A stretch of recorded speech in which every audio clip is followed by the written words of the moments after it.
Hello नमस्कार साथियों, स्वागत है आप सभी का हमारे बीजी क्लासेज यूट्यूब चैनल के प्लेटफॉर्म पर। तो साथियों में आज एक और नई क्लास आपके सामने लेकर आया हूँ जो राजस्थान जीके से संबंधित है साथियों। जो चतुर्थ श्रेणी बीएसटीसी पीटीईटी शिक्षक भर्ती परीक्षा आगामी जो भी भर्ती परीक्षाएं होने वाली है साथियों, उन सभी के लिए बहुत ही इंपॉर्टेंट क्लास होने वाली है साथियों। तो चलते साथियों, चलने से पहले जो भी नए सदस्य जुड़े हुए हैं चैनल से, वो चैनल को सब्सक्राइब कीजिएगा और वीडियो को ज़्यादा से ज़्यादा लाइक और शेयर भी कीजिएगा साथियों। तो आज का पहला क्वेश्चन आता है साथियों हमारा कि तुलसी बड़ा मोहरन मंडली हालरो आदि आभूषण संबंधित है। चार ऑप्शन आपके सामने, हाथ, पैर, कान और गला। तो इसका राइट आंसर क्या हो जाएगा कि तुलसी बड़ा मोहरन मंडली हालरो आदि आभूषण कहाँ पर पाने जाते हैं साथियों। तो इसका राइट आंसर हो जाएगा ऑप्शन नंबर डी, यानी कि ये आभूषण कहाँ पे पाने जाते हैं, गले में पाने जाते हैं साथियों। चलते साथियों नेक्स्ट क्वेश्चन की ओर। नेक्स्ट क्वेश्चन आता है साथियों हमारा कि अरावली क्षेत्र में वर्षा का औसत कितना है। अरावली क्षेत्र में वर्षा का औसत कितना है साथियों। चार ऑप्शन है, 80 सेमी, 100 सेमी, 115 सेमी या फिर 120 सेमी। तो इसका राइट आंसर क्या होगा। आप सभी को पता होना चाहिए कि राजस्थान में अरावली पर्वतमाला वर्षा की जो समदाब रेखा है उसको दो भागों में बांटती है साथियों। तो अरावली क्षेत्र में वर्षा का औसत कितना है, ऑप्शन नंबर ए हो जाएगा, यानी कि 80 सेमी। अरावली क्षेत्र में जो वर्षा का औसत है वो कितना है, 80 सेमी साथियों। चलते हैं साथियों नेक्स्ट क्वेश्चन को। नेक्स्ट क्वेश्चन आता है हमारा कि निम्न में से कौन सी बाहरी संस्था राजस्थान अक्षय ऊर्जा प्रसारण निवेश कार्यक्रम के लिए वित्तीय सहायता प्रदान कर रही है। विश्व बैंक, जापान अंतर्राष्ट्रीय सहयोग संस्था, एशियन विकास बैंक या KfW जर्मनी। निम्न में से कौन सी बाहरी संस्था राजस्थान अक्षय ऊर्जा प्रसारण निवेश कार्यक्रम के लिए वित्तीय सहायता प्रदान कर रही है। तो इसका राइट आंसर क्या हो जाएगा, ऑप्शन नंबर सी इसका राइट आंसर हो जाएगा, यानी कि एशियन विकास बैंक। तो ठीक है साथियों, चलते हैं नेक्स्ट क्वेश्चन की ओर। नेक्स्ट क्वेश्चन आता है हमारा, बहुत ही अच्छा क्वेश्चन है साथियों कि 1938 में जोधपुर प्रजामंडल का नाम परिवर्तित कर कौन सा राजनीतिक संगठन गठित किया गया था साथियों। 1938 में जोधपुर प्रजामंडल का नाम परिवर्तित कर कौन सा राजनीतिक संगठन गठित किया गया था। चार ऑप्शन है, मारवाड़ हितकारिणी सभा, मारवाड़ लोक परिषद, मारवाड़ सेवा संघ या फिर इनमें से कोई नहीं।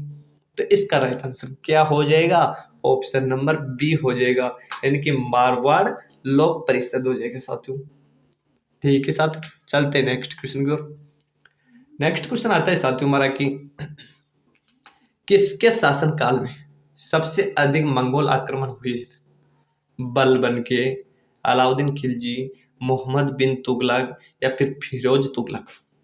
किसके शासनकाल में सबसे अधिक मंगोल आक्रमण हुए थे साथियों। तो इसका राइट आंसर क्या हो जाएगा, option number B, Alauddin Khilji के शासनकाल में। ये अलाउद्दीन खिलजी वही हैं जिसने 1301 में रणथंभौर पर आक्रमण किया था, 1303 में चित्तौड़ पर आक्रमण किया था साथियों।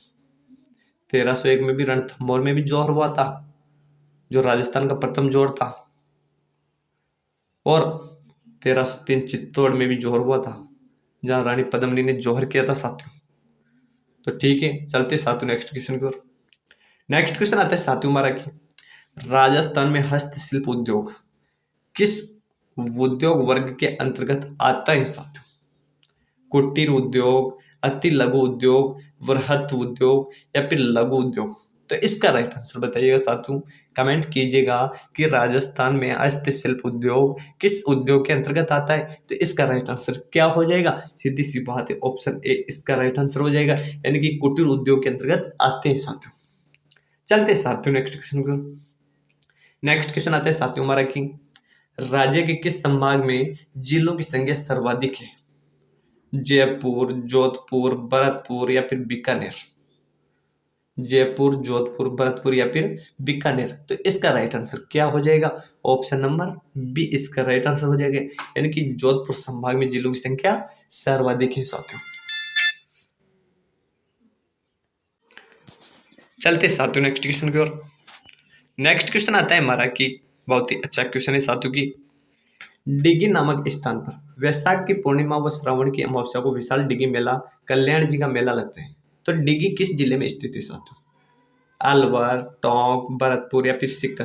तो इसका राइट आंसर क्या हो जाएगा? ऑप्शन नंबर बी हो जाएगा, यानी कि डिगी कौन से जिले में स्थित है? टोंक जिले में आता है साथियों। कहाँ पे स्थित है डिगी? टोंक जिले में। चलते साथियों नेक्स्ट क्वेश्चन को। नेक्स्ट क्वेश्चन आता है साथियों हमारा कि गुरु सीकर के ठीक नीचे स्थित पठार को किस नाम से जाना जाता है साथियों? गुरु सीकर जो कहाँ पे स्थित है? सिरोही में स्थित है साथियों, जो राजस्थान की सबसे ऊंची चोटी है, 1722 मीटर इसकी ऊंचाई। तो इसके ठीक नीचे स्थित जो पठार है उसको किस नाम से जाना जाता है? बोराट का पठार, लसाडिया का पठार, ओडिया का पठार या फिर गोलवा का पठार। तो इसका राइट आंसर क्या हो जाएगा? ऑप्शन नंबर सी इसका राइट आंसर हो जाएगा, यानी कि ओडिया का पठार जो कहाँ पे स्थित है? माउंट आबू सिरोही में स्थित है। ठीक है, चलते साथियों नेक्स्ट क्वेश्चन को। नेक्स्ट क्वेश्चन आता है साथियों हमारा, बहुत ही अच्छा क्वेश्चन है नेक्स्ट की, कितनी बार एग्जाम में पूछा भी गया है कि श्रावक प्रतिक्रमण सूत्र चूर्णी ग्रंथ किस चित्र शैली का आदि ग्रंथ माना गया है? आमेर से लिखा, मेवाड़ से लिखा, कोटा से लिखा या फिर बीकानेर से लिखा? श्रावक प्रतिक्रमण सूत्र चूर्णी ग्रंथ किस शैली चित्र शैली का आदि ग्रंथ माना गया है? तो इसका राइट आंसर क्या हो जाएगा? ऑप्शन नंबर बी इसका राइट आंसर हो जाएगा, यानी कि मेवाड़ से लिखा। ठीक है, चलते साथियों नेक्स्ट क्वेश्चन को। नेक्स्ट क्वेश्चन आता है साथियों हमारा कि करौली प्रजा मंडल के संस्थापक कौन है? करौली प्रजा मंडल के संस्थापक कौन है? चार ऑप्शन है, अबिन हरी, मुंशी त्रिलोक चंद माथुर, जमना लाल बजाज या फिर नैनो राम। तो इसका राइट आंसर क्या हो जाएगा? ऑप्शन नंबर बी इसका राइट आंसर हो जाएगा, यानी कि मुंशी त्रिलोक चंद माथुर करौली प्रजा मंडल के संस्थापक माने जाते हैं साथियों। जमना लाल बजाज जो गांधी जी के पांचवें पुत्र के रूप में माने जाते हैं। नैनू राम जो बूंदी किसान आंदोलन से संबंधित थे। ठीक है, चलते साथियों नेक्स्ट क्वेश्चन की ओर। नेक्स्ट क्वेश्चन आता है साथियों हमारा कि जोधपुर में प्रथम जनगणना कब की गई थी? 1881 में, 1882 में, 1883 में या फिर 1884 में? तो इसका राइट आंसर क्या हो जाएगा? ऑप्शन नंबर ए, यानी कि जोधपुर में प्रथम जनगणना कब की गई थी? 1881 में की गई थी साथियों। कब की गई थी? 1821 में, यानी कि ऑप्शन नंबर ए आपका राइट आंसर हो जाएगा। चलते साथियों नेक्स्ट क्वेश्चन को। नेक्स्ट क्वेश्चन आता है हमारा कि 2011 में राजस्थान में स्त्री पुरुष अनुपात 2001 की तुलना में है वही है, कुछ मात्रा में बढ़ा है, कुछ मात्रा में घटा है या फिर काफी मात्रा में बढ़ा है? लिंग अनुपात के बारे में आपसे पूछा गया है, स्त्री पुरुष के अनुपात के बारे में 2001 के मुकाबले में 2011 में। तो इसका राइट आंसर क्या हो जाएगा? यानी कि 2001 के मुकाबले में 2011 में जो अनुपात है स्त्री पुरुष का वो कुछ मात्रा में बढ़ा है, यानी कि ऑप्शन नंबर बी आपका राइट आंसर हो जाएगा। चलते साथियों नेक्स्ट क्वेश्चन को। नेक्स्ट क्वेश्चन आता है हमारा कि राजस्थान संघ का 25 मार्च 1948 को उद्घाटन कहाँ किया गया था साथियों? बहुत ही अच्छा क्वेश्चन है कि राजस्थान संघ का 25 मार्च 1948 को उद्घाटन कहाँ पे किया गया था? बांसवाड़ा, डूंगरपुर, कोटा या फिर बूंदी? तो इसका राइट आंसर क्या होगा? ऑप्शन नंबर सी हो जाएगा, यानी कि कोटा।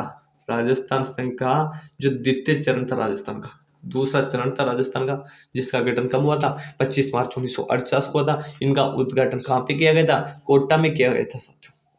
राजस्थान के एकीकरण में 7 चरणों का निर्माण किया गया था। 7 चरणों को मिलाकर राजस्थान का एकीकरण हुआ था साथियों, जो 18 मार्च कब शुरू हुआ था? 18 अप्रैल 1948 को, सॉरी 18 मार्च 1948 को शुरू किया गया था राजस्थान का एकीकरण। कब शुरू हुआ था? 18 मार्च 1948 को। मत्स्य संघ इसका जो पहला चरण था मत्स्य संघ, उसका नाम रखा गया था साथियों। और ये कब पूर्ण हुआ था? 1 नवंबर 1956 को इसका जो एकीकरण हुआ था वो पूर्ण हुआ था साथियों। ठीक है साथियों, चलते नेक्स्ट क्वेश्चन को। नेक्स्ट क्वेश्चन आता है साथियों, बहुत ही अच्छा क्वेश्चन है कि क्रिमिनल ट्राइब एक्ट कब पारित किया गया? क्रिमिनल ट्राइब एक्ट कब पारित किया गया था साथियों? 1935 में, 1930 में, 1928 में या फिर 1924 में? तो इसका राइट आंसर क्या होगा? ऑप्शन नंबर डी हो जाएगा, यानी कि 1924 में क्रिमिनल ट्राइब एक्ट पारित किया गया था। ठीक है साथ, चलते हैं नेक्स्ट क्वेश्चन की ओर। नेक्स्ट क्वेश्चन आता है साथियों हमारा कि ऊर्जा संरक्षण दिवस मनाया जाता है 1 दिसंबर को, 1 मार्च को, 5 जून को या फिर 14 दिसंबर को? तो इसका राइट आंसर क्या होगा? ऑप्शन नंबर डी इसका राइट आंसर हो जाएगा, यानी कि 14 दिसंबर को ऊर्जा संरक्षण दिवस मनाया जाता है साथियों। चलते साथियों नेक्स्ट क्वेश्चन की ओर। नेक्स्ट क्वेश्चन आता है साथियों हमारा कि बदायूंनी जो एक इतिहासकार था के अनुसार हल्दी घाटी का युद्ध कहाँ पे हुआ था साथियों? बदायूंनी के अनुसार हल्दी घाटी का युद्ध कहाँ पे हुआ था? गोगुंदा में, खमनोर में, हल्दी घाटी में या फिर इनमें से कोई नहीं? तो इसका राइट आंसर क्या होगा? ऑप्शन नंबर ए इसका राइट आंसर हो जाएगा, यानी कि बदायूंनी के अनुसार हल्दी घाटी का युद्ध कहाँ पे हुआ था? गोगुंदा उदयपुर में हुआ था साथियों। कहाँ पे हुआ था? गोगुंदा उदयपुर में। चलते साथियों नेक्स्ट क्वेश्चन की ओर। नेक्स्ट क्वेश्चन आते साथियों हमारा कि गुहिल वंश की प्रारंभिक राजधानी क्या थी? जो गुहिल वंश था मेवाड़ का, कहाँ का? मेवाड़ में किसका शासक था? गुहिल वंश का शासक था। तो इनकी प्रथम राजधानी कहाँ थी साथियों? मालवा, चित्तौड़गढ़, आहड़ या फिर नागदा? तो इसका राइट आंसर क्या होगा? ऑप्शन नंबर डी, यानी कि गुहिल वंश की प्रथम राजधानी कहाँ थी? नागदा में थी साथियों। नागदा कहाँ पे पड़ता है? ये उदयपुर में आता है साथियों। नागदा कौन से जिले में आता है? उदयपुर जिले में आता है। ठीक है साथियों, चलते नेक्स्ट क्वेश्चन की ओर। नेक्स्ट क्वेश्चन आता है साथियों, बहुत ही अच्छा क्वेश्चन है कि किस पुरातात्विक स्थल को प्राचीन भारत का टाटा नगर कहा जाता है? तिलवाड़ा को, नगरी को, रेड को या फिर नलियासर को?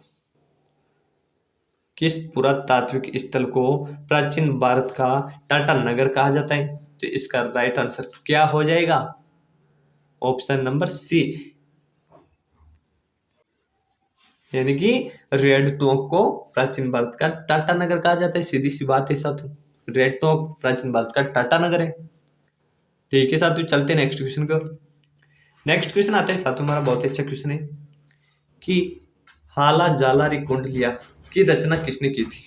ईश्वरदास बारट ने, ज्ञानक ने, दलपति नाहला ने या फिर सूर्यमल मिश्रा ने? हाला जालारी कुंडलिया की रचना किसने की थी? तो इसका राइट आंसर क्या हो जाएगा? ऑप्शन नंबर ए हो जाएगा, यानी कि ईश्वरदास बारट ने हाला जालारी कुंडलियों की रचना की थी। ठीक है, चलते हैं नेक्स्ट क्वेश्चन की ओर। नेक्स्ट क्वेश्चन आता है साथियों हमारा आज का कि कोराड़ा सभ्यता कहाँ से प्राप्त हुई है? कोराड़ा सभ्यता कहाँ से प्राप्त हुई है? इसका राइट आंसर बताइएगा। जयपुर, सीकर, नागौर या फिर झुंझुनू? तो इसका राइट आंसर क्या होगा? ऑप्शन नंबर सी, यानी कि कोराड़ा सभ्यता कहाँ से प्राप्त हुई है? नागौर जिले से। ठीक है, चलते साथियों नेक्स्ट क्वेश्चन की ओर। नेक्स्ट क्वेश्चन आता है साथियों हमारा कि जो कितनी बार एग्जाम में पूछा भी गया, एक बार बेस्ट परीक्षा में पूछा गया था कि राजस्थान राज्य पथ परिवहन निगम की स्थापना का वर्ष है। राजस्थान राज्य पथ परिवहन निगम का स्थापना वर्ष है 1962, 1964, 1966 या फिर 1969? तो इसका राइट आंसर क्या होगा? ऑप्शन नंबर बी इसका राइट आंसर हो जाएगा, यानी कि 1964 को राजस्थान राज्य पथ परिवहन निगम की स्थापना कब की गई थी? 1964 को की गई थी साथियों। ठीक है साथियों, आज की क्लास का यहीं पे समापन करते हैं। मिलते हैं नेक्स्ट क्लास में, तब तक के लिए आप बने रहिएगा हमारे बीजी क्लासेस यूट्यूब चैनल के साथ। और जो भी नए सदस्य जुड़े हुए हैं वो चैनल को सब्सक्राइब कीजिएगा और वीडियो को ज़्यादा से ज़्यादा लाइक और शेयर भी कीजिएगा साथियों। तो ठीक है साथियों,